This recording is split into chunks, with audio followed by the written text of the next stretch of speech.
Alright, so another quickie project here, hopefully a quickie project. I've got this industrial controller programmer. It's an old one from, I think, the late 70s.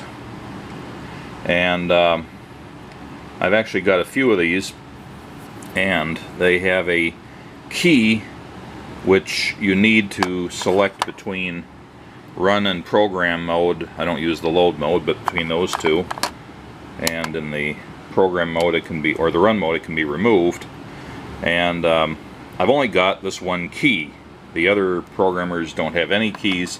There's a lot of them for sale on eBay fairly inexpensively. Almost none of them have keys. They've all gone missing, and without the key you can't use the programmer or the PLC really that it goes with. And that means the industrial automation controller, programmable logic controller. You can't change modes on it, you can't program it if it's in run mode, etc.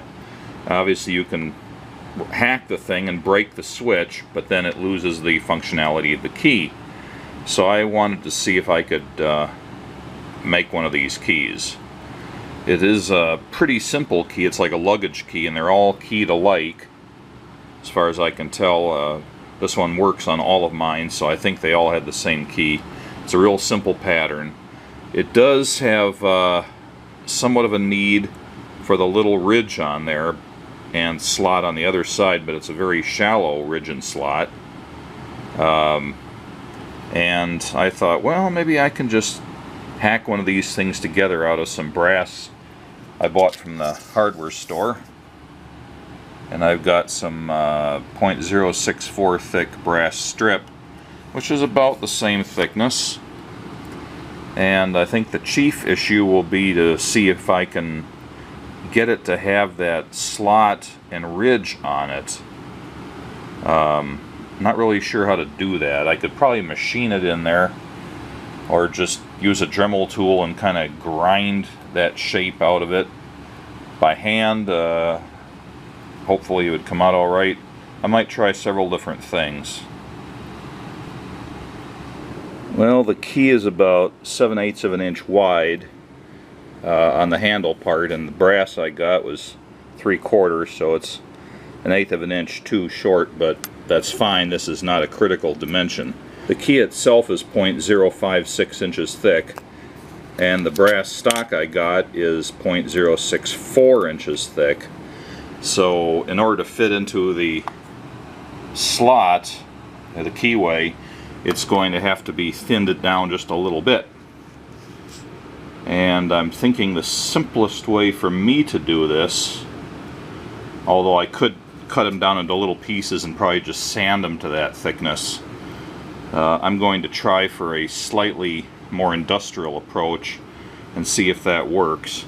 I'm going to make a total of 5 keys here, just to see how it goes. And the key itself is about 1.25 inches. So maybe if I cut about 7 inches of brass,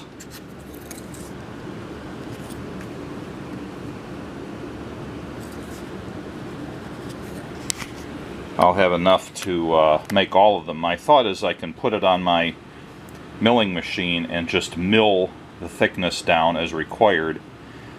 See how that goes.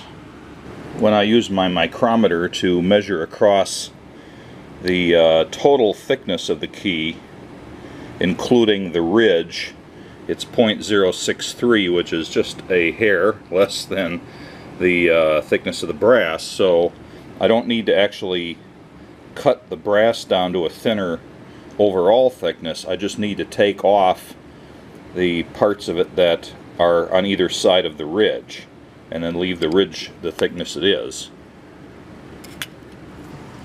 Alright, so I've got a see if I can get my lamp in there a little better.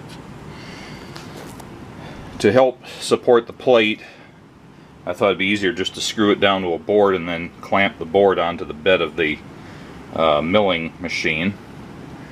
And I've got marks down there for how wide I want to cut it on either side of the ridge. That'll be right down the middle. The difference between 0.604 and 0.056 is 0.008. And I'm going to lower the bit until it just starts cutting.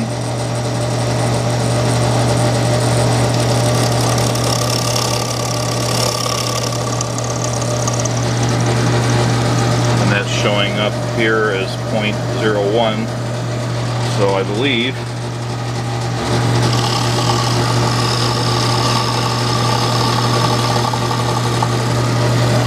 I can take it down to here.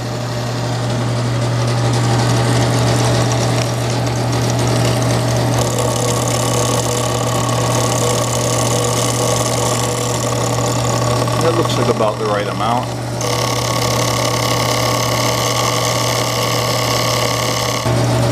I have to hold the crank. It doesn't stay put very well. It's one of the failings of this mill, and it doesn't have a lock on it. And there's the part I've taken off there. Alright, so I've cut. I got a little chatter on this side. I was cutting in the wrong direction, just for my own ease, but it was not as smooth as cutting in the other direction. But I do have the channel. It looks like it's about the right height. It wasn't absolutely flat, even though the brass felt like it was completely flat on the board, and presumably the board's flat and it's clamped down, but I was getting a deeper cut in the middle, very slightly deeper, and therefore the ridge is a little higher in the middle. And there's my milled out section. And it's kind of hard to get a good view of it here, but the ridge is the same width as the ridge on the key. And the micrometer says the thickness of the key, not counting the ridge, is within 1/1000th of the thickness of the brass as I've got it here, so I think that worked out okay. And I've got this strip marked for the length of 5 keys. I'm going to cut it apart on the bandsaw now. So I wire brushed it a little bit. Those gouges I got from milling in the wrong direction are really fine. I can barely feel them, but they definitely show up on the camera. Luckily, most of that's going to get cut away if I do this the right way.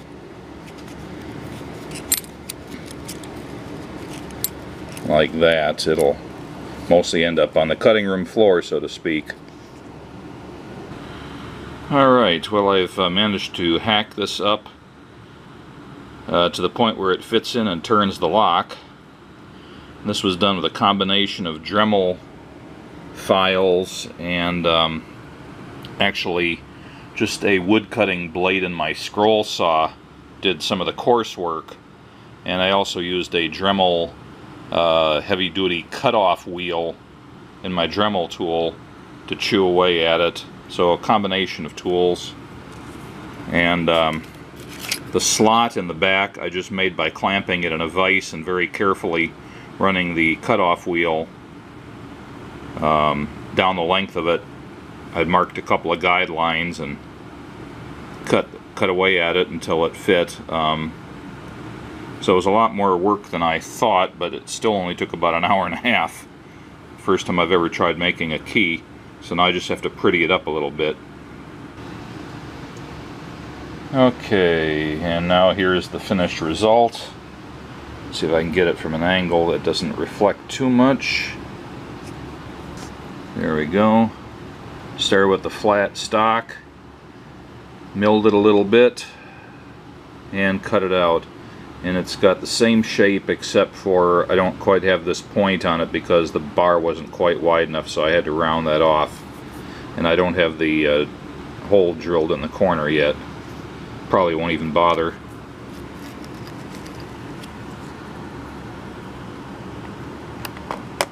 But it does go in there. and it turns, so successful.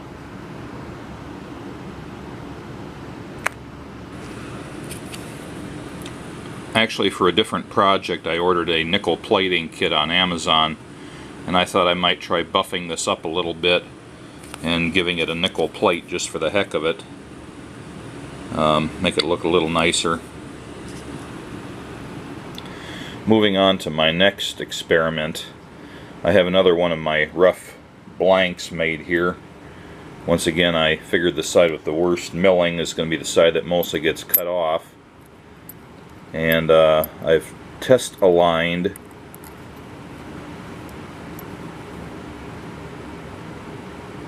the original key with the blank, and I've marked where it's going to be cut here and here, because those will align it with the key cutting machine I bought on eBay. And just to see where the gross areas need to be cut out with the bandsaw. Once I have this line defined and this line defined so that they lock into the vices on the key cutting machine, then I can clamp it in there and see how well I can copy the key using the machine. And here's the key blank rough cut.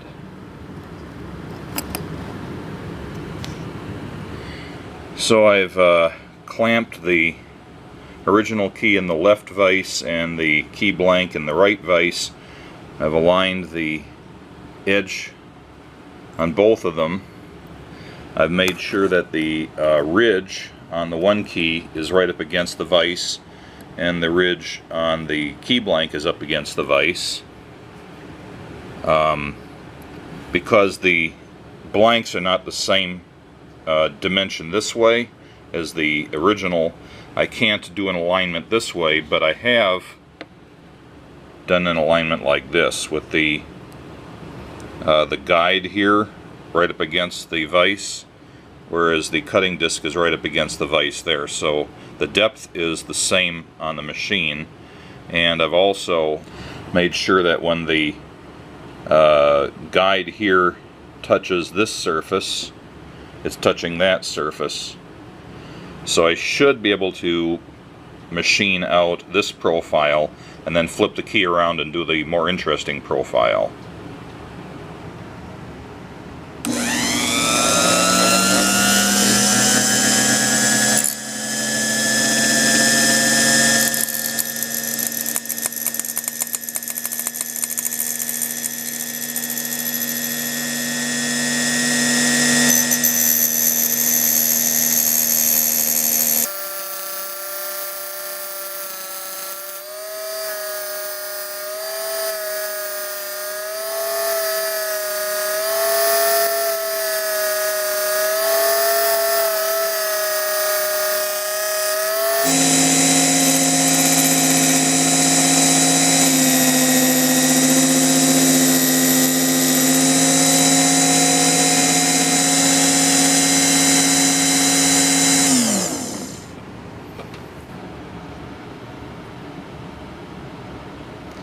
So there's that profile cut.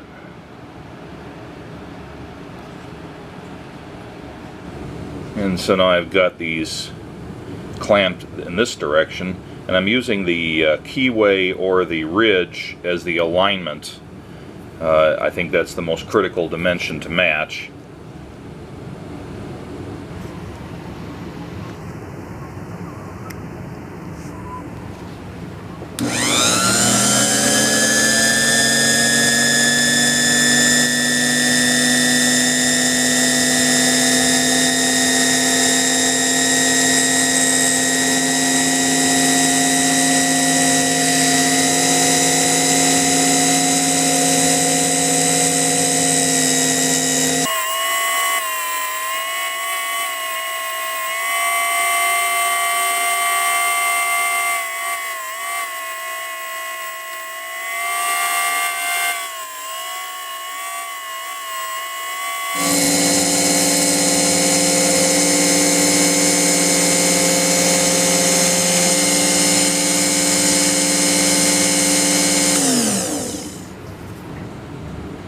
And so now that side is cut, but because this feeler and the blade are at an angle, I couldn't cut this square rise here, and I had to go at an angle, so I'm going to have to square that off with my file.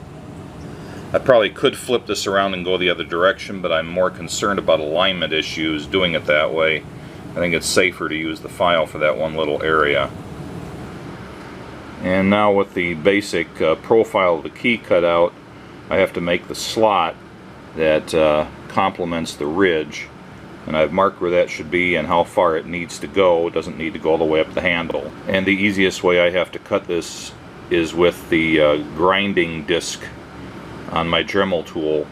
It would be possible to chuck this up in my mill with a small enough bit, but I think it would be harder to get the alignment right without doing a bunch of setup. So this worked on my prototype key. I'm hoping it works as well on this key. I don't really have a definite depth to make it. I think nothing in the lock feels for it. It's just whatever depth it has to be so it slides into the lock.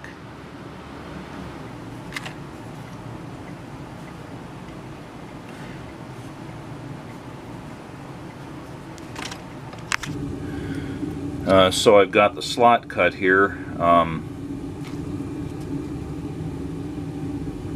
Doesn't have to be that much. Hard to get it to focus here, but it does go in that way. I think I'm going to take it down just a hair deeper than that, and I'm also using the file this way up against the ridge and twist it slightly inwards, and then this side and twist it this way to round out those edges of the ridge, because the way I machine them, they're absolutely square, but the lock is designed for a stamped sheet metal key where everything is a little bit rounded. So I find that if it's absolutely square there, it won't go into the lock. So I just have to break the sharp edges a little bit with the file. And then I use the wire brush on the Dremel to just take off any little burrs there might be from the various machining processes. And then the proof of the pudding is to see if it works. So I can stick the key in the lock, goes in.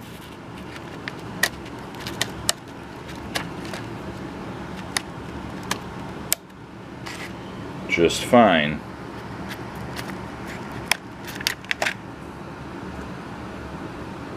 So the key making itself was successful. Now for the prettying up part of it. So now I've got a Dremel buffing wheel chucked up in my Dremel tool,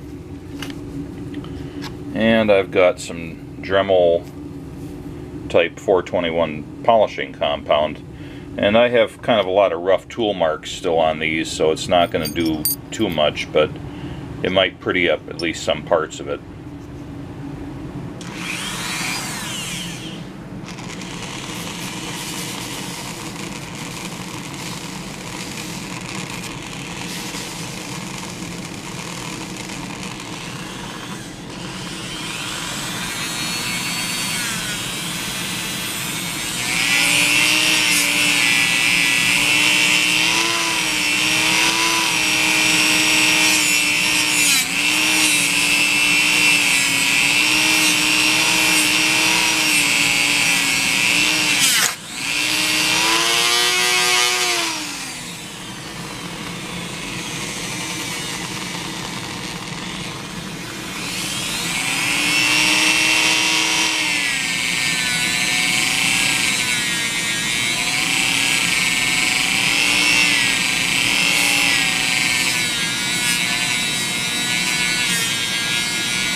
Well, it doesn't look it, but these have been polished. I couldn't get rid of the gouges left in there by the various machining processes without taking too much metal off. But you can see there is a sheen on them, so they do have some polishing that's taken place. It's pretty visible there. I have this Caswell plug-and plate kit, just a really basic home brush electroplating system, which I don't really know how well it's going to work on this, but I bought this some time ago and never used it. Thought I would give it a try here. This one is the version for nickel plating, and there's not that much included with it. It's got a wand with some gauze. That's the electroplating wand. It has this nickel solution, and it has a small DC power supply that plugs into the AC wall outlet, and it's supposed to provide roughly 4.5 volts up to 300 milliamps. It has a banana plug for the positive and an alligator clip for the negative, and the wand is set up to receive the banana plug like this, and then the gauze goes around the spade part of the wand, which is the part that contacts the metal. Actually, for a more complex shape like this, I'm not sure if I shouldn't be doing the immersion method, which is another way of using this kit, but I'm going to try it with the wand first. It seems just a little easier. Alright, I've cleaned my keys with isopropyl alcohol. They just recommend using a degreaser on it. They don't recommend immersing it in acid or something, at least not for the nickel plating. I've wrapped some of the gauze around the wand, and they recommend immersing the entire gauze for several seconds anyway into the entire bottle of plating solution. Make sure it gets good and saturated. Going to leave it there for about 30 seconds.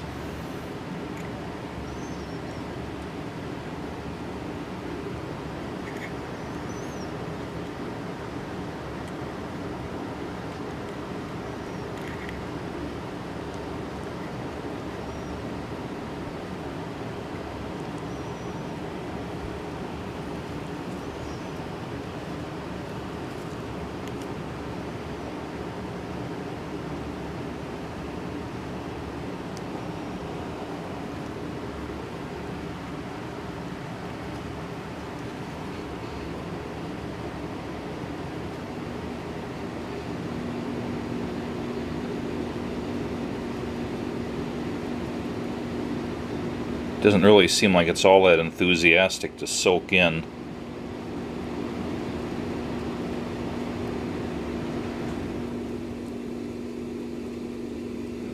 Maybe it is soaked through and it just hasn't turned it green. It does seem to be going in a little bit now, though. Well, let's see if that works. And they do recommend pouring a small amount of solution into the cap and then using that as the place to dip the wand into henceforth. Once the plating has begun, you're not supposed to immerse this in the bottle because it can contaminate the bottle. It should always go into a small amount in the cap. Okay, my power supply is plugged in. Got my key on the clip. Let's see what happens.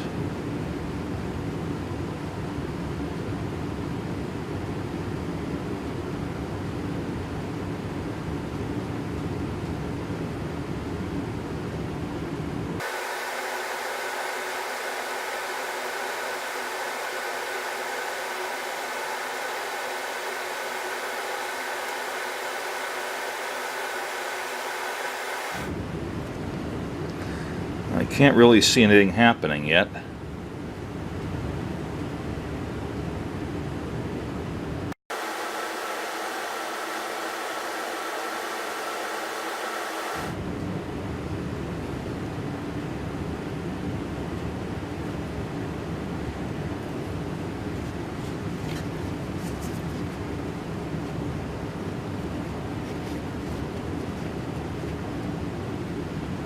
Well, it looks like maybe a little something is getting deposited on there. We'll keep working at it.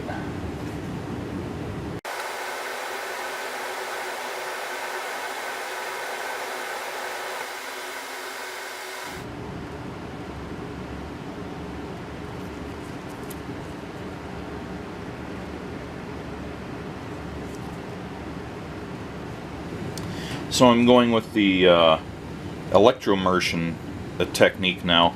It is possible to see on this key, if you get the light right on it, that it has put some metal on there. It's not shiny. It'll need to be buffed up later. But it was depositing something using the wand method. But I'm hoping for better results by just doing immersion. So first thing I'm going to do is, by the way, it's the I think it's nickel sulfate solution. They don't exactly say on the bottle anywhere I can see, but I think that's what it is. It does not need the gauze on the wand. So I put the wand into the solution and clip it in with a clothespin. And I want to immerse this, so I'm getting it clipped by just a little bit on the corner. I'm going to submerge it and try to clip it in such a way that it doesn't fall in.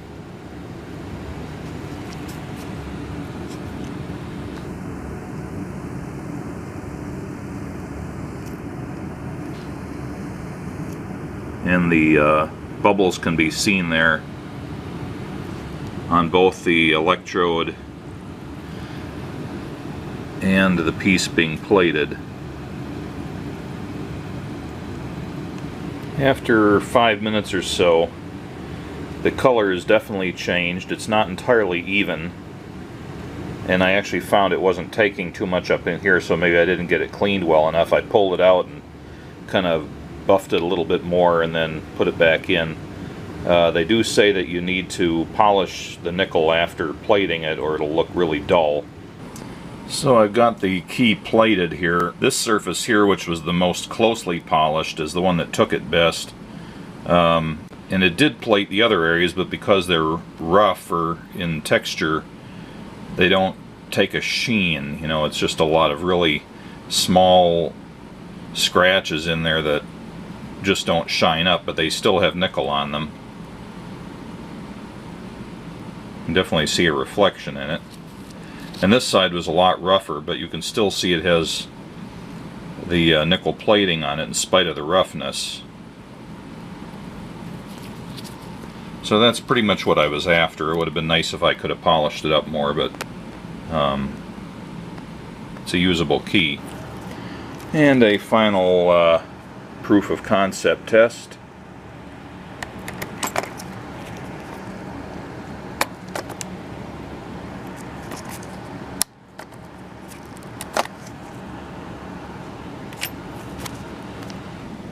And here's the second key that I nickel plated.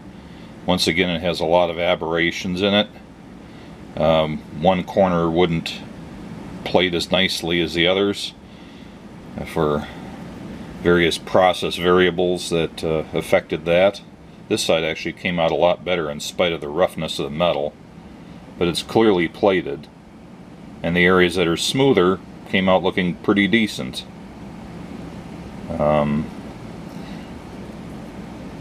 These didn't really need to be nickel plated, but I just thought it would be a nice touch. Anyway, I think the concept has been proven, such as it is. Hopefully this has been useful to somebody.